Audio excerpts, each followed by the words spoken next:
episode in the series other than part 3. Today, we will see a bunch of activity going on in Asia, probably a lot going on in Africa. I feel like in the last video I hinted to what's going to happen, but we'll see. Well, nothing really in America, because this place is more neutral. Except for maybe Brazil, who is kind of going through a dictatorial phase. Mexico is somehow still alive and not under the USA's control. Insane ask of the cartels. Russia hurting inside. They're having a lot of issues with Belarus and Ukraine.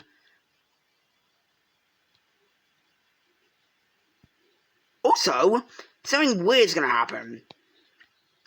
We have Poland and Kaliningrad making an agreement that Kaliningrad will be allowed to be independent. Now, this was just asked by the government, well, not the government, but the people, and Poland just gladly accepted it. So there we go, Poland just released Kaliningrad without any issue, and they joined NATO because, well, basically every country in Europe is in NATO. So yeah, Belarus, damn it, okay, yeah, Kaliningrad's not independent, so we're just going to straight away begin in Asia, where I said there's going to be a lot of activity. Coming over here to Russia, who has been holding off for a long time.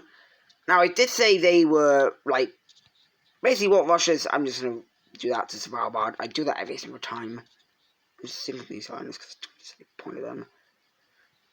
So Russia, at this point, is struggling eternally. And ever since the big war, they've just been losing everything. They lost their grip over all of Central Asia. They've lost the CSTO. All they really have now left is, like, basically Iran and the Northern African Axis, because these, well, they're not really actually.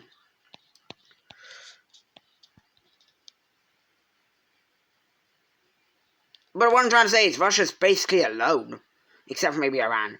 China was lost. They lost India because India doesn't like Russia anymore. They lost Iraq and Syria. They've lost all of Central Asia.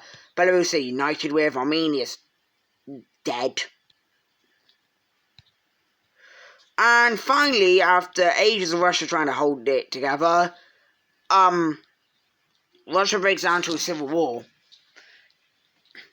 Yep, that's right. We did China, now Russia's going to be exploding into a civil war.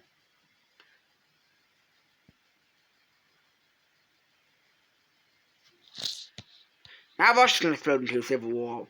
Be wary, USA. So yeah, this is not good, obviously, but everyone thinks, well, this is not going to be that big of a scale war. Because the Chinese Civil War, that was more serious. Very important country. Not saying Russia's not an important country, they are. But Russia's population is mainly in this area, so let me just draw up these rebellions.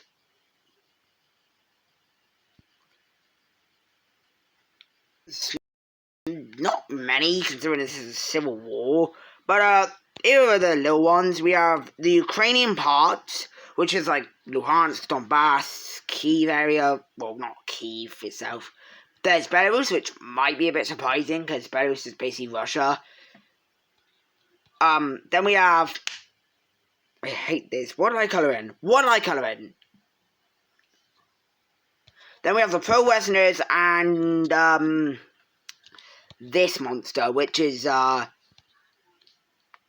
I don't even know what this is in all reality. This is most likely just a rebellion, like, itself. Like, a massive rebellion. So Russia's kind of, like, they don't know what to do. Because basically, Moscow's in, like, well, not everybody, but, like, Moscow's on the point of, like, not being able to breathe. Russia's gonna, like, these three rebellions kind of run their course. The pro-Westerners, Belarus, and Ukraine. Because this could be an issue. By the way, I don't think Russia's going to care if they lose this. So, straight away, we have these rebellions, I don't even know what to call them. They push up to try and cut off this entire bit of Russia. There's, like, no defenses here. This is where near the mountains are, which I don't know the name of. But, they don't really seem any issue doing that. Russia's kind of confused. The reason Russia's confused is because they had defenses there, but within like 2 weeks, not 2 weeks, they take over this entire area. Siberia is frozen as like just a frozen wasteland, but Russia decides to just claim it for them. for their homes. Now that actually doesn't look scary, but if you think of it, it's not very strong.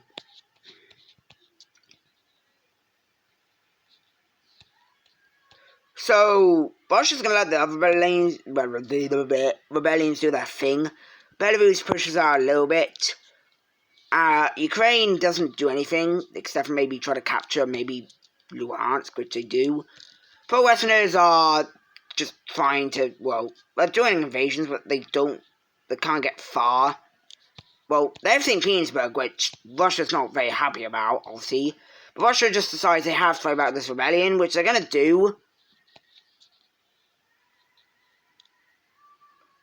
They push back near Kazakhstan as well as pushing in around this area. And Russia does think they would be able to beat this rebellion, maybe lose a little bit of land to it, but they really think they can beat this rebellion.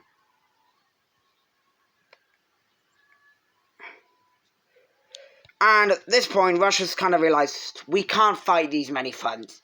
We're going to allow Ukraine and Belarus to have their land back. So let me just draw this up real quick. So, yeah, Ukraine, well, I'm sorry, but this looks rubbish. Belarus doesn't look too bad. Ukraine and Belarus, well, Belarus is released and Ukraine gets their land back. Now it's just these two sides. Russia decides that they have to hold back this front, so they sign peace with the pro-Westerners, which is basically to change their government up, so, yeah. The government's changing to pro-Westerners. I can only imagine Finland was supplying that like crazy. Now it's, Russia against Russia. Russia does make a massive counteroffensive against this rebellion, which goes well, but they don't push in because somehow this rebellion this Russian rebellion it's for some reason really strong. Maybe they're using guerrilla warfare tactics or something, but the world is obviously confused how Russia is losing because, like, if you look at this, why would it be that strong? Like, it makes sense if Egypt was doing this, but like China, I mean, or the USA, but like, why is Russia losing right now? It's almost like somebody is supplying this rebellion to do this, but why would somebody be supplying this? Maybe it's Iran, but I don't think Iran will be able to do this. Maybe India? Oh no, Northern Access. Okay, I think the world actually knows. It's probably the Northern African Access. Russia just gets smacked back like really hard. This isn't even a joke. This rebellion is probably like, it's just like, this is the Russian army against them.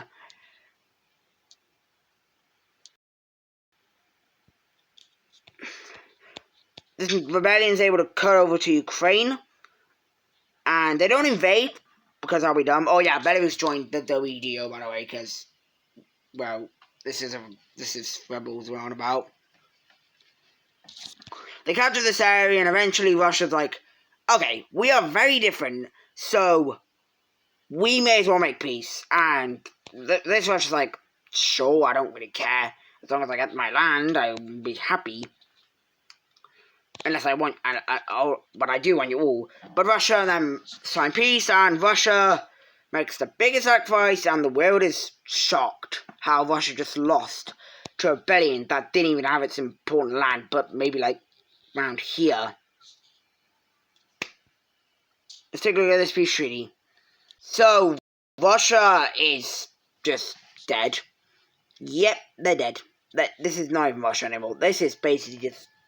The world is obviously shocked. Russia's most likely not even the second strongest. Okay, power rankings is like superpowers in the world. USA is still number 1. Russia's collapsed, so India is number 2. I would put the EU at number 3. Maybe a bit surprising here, but I'm going to put Brazil at... Not Brazil. Japan at 4. China at 5. Australia at 6. Iran at 7. Then Turkey at 8. Brazil at 9th. And then the East African Federation at 10th. That's just because that's a big chunk of Africa they have. And they might even expand soon. Well, probably not. But, this is about to be scary. Right, only a few months after the war between the Civil War in Russia, East Russia, which I'm going to call it, joins the Northern African Axis, which officially changes its name to the world order. That sounds scary. And if you think of it, this would be like a really easy fight. It's just North Africa, South Africa, and Russia, a part of Russia, which isn't even important. But they're strong. Like, I'm not even joking. Egypt's probably like the 11th strongest country in this time. But I'm pretty sure NATO still completely just cursed on the world order. And straight after that, we have more countries joining the world order, like Afghanistan. Afghanistan's dead. Iran joins this alliance very quickly, because Iran likes Russia. Well, East Russia, because East Russia's like, kind of communist. I wouldn't say they're communist. So yeah, this is a bit interesting, isn't it? So Turkey's starting to have regrets about leaving, as well as like they're having a little bit of regrets, but they decided not to worry. Yet. They still believe they can fight. This, I don't think they can. Oh yeah, Israel and Palestine, that was supposed to be sorted out in the last episode. Yeah, we're just gonna ignore this even happened, but I can't believe they even still exist. Now, obviously, Israel, with seeing what's happening in the world, I would assume Israel would join NATO, but Tunisia would have been an issue, but Tunisia's not even in a thing anymore.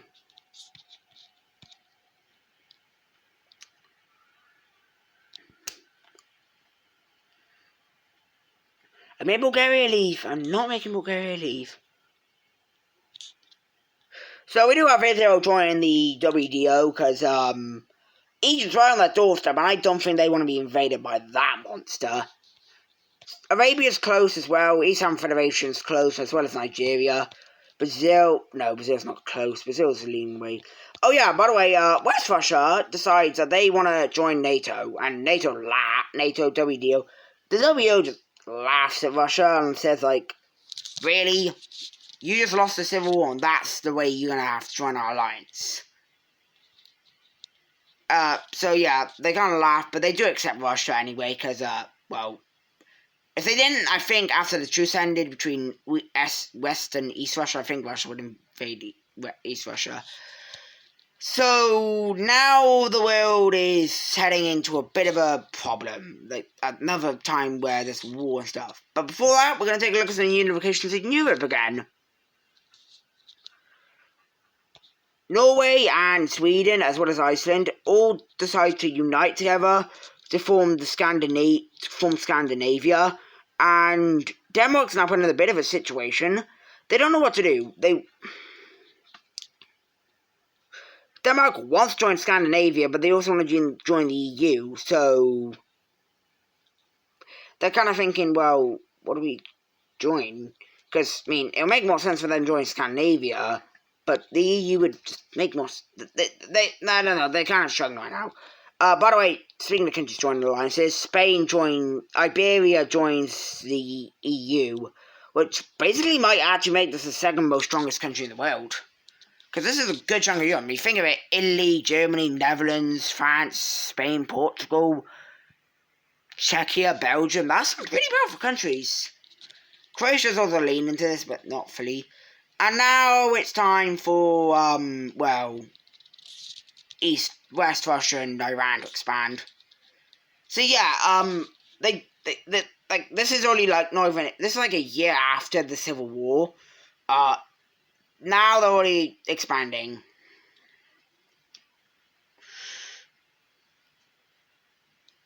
Because these two are expansionist countries. And where are they expanding? Central Asia, which has no changes at all. Yeah, sorry, Kazakhstan, Uzbekistan, Turkmenistan. And you might be wondering, what about Kyrgyzstan and Tajikistan? Well, they're kind of going to join this war as well. And officially join the world order.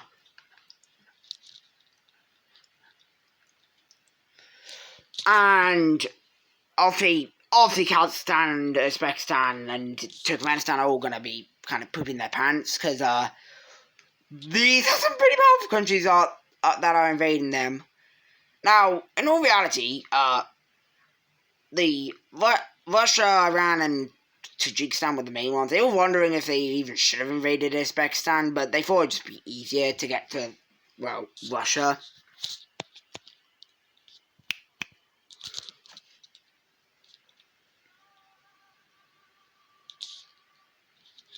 But if it isn't obvious, these countries will not have a single chance of hope. Like, to Afghanistan, they were like hurting after the first big war, so they're not even like healed after that. Still, they're still stricken by it. Kind of similar, I guess, maybe like, I don't know, Mali or something. Mali led to its death. So Turkmenistan's basically wiped out the war within the first week or something, because Ashgabat's like on the doorstep of Iran, so that was captured pretty quickly. And after that, they really had nothing else. So Turkmenistan decides to surrender just to be safe.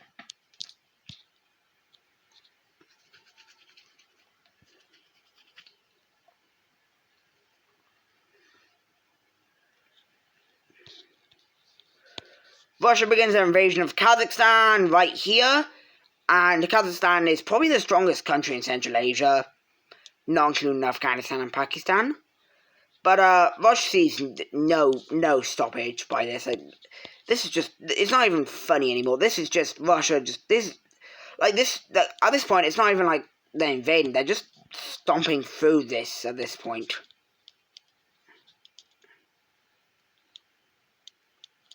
The world does not understand this, because, like, how is East Russia this strong? Like, now that they've joined, now obviously they're probably getting supplies from, like, Iran and everyone else, but they're slapping, like, Kazakhstan to pieces. Astana is taken, which is going to lead to the surrender of Kazakhstan, because they really see no hope. By the way, Uzbekistan also surrenders, which I don't care, I'm not going in. So let's take a look at this peace treaty. And, Central Asia is now just Central Russia and Iran. So yeah, Russia literally annexed like nearly all of Kazakhstan as well as part of Uzbekistan. Iran annexed all of Turkmenistan, a good chunk of Uzbekistan.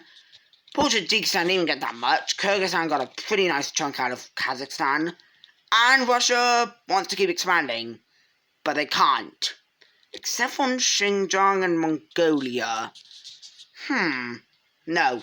Xinjiang's pretty much, like, Xinjiang has pretty good relations with Russia. That would basically set off Tibet, India. Like, everyone here to join the PDO, and I don't think they want that. Although Mongolia, the PDO's got no interest with Mongolia. So, could Russia go after that? I mean, they could, but, the problem is they don't really want to. They just see Mongolia as a wasteland.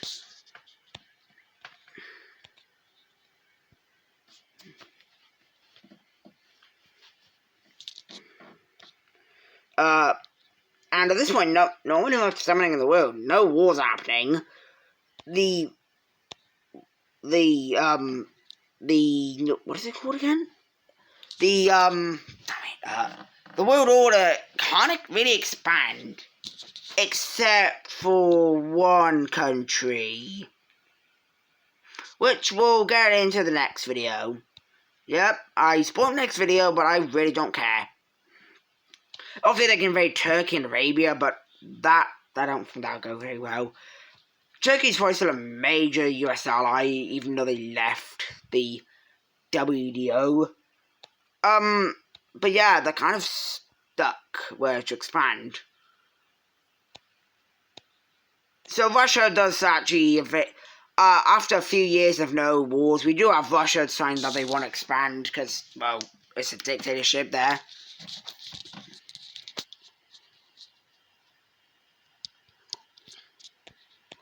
So Russia's just gonna go down to Mongolia and declare war.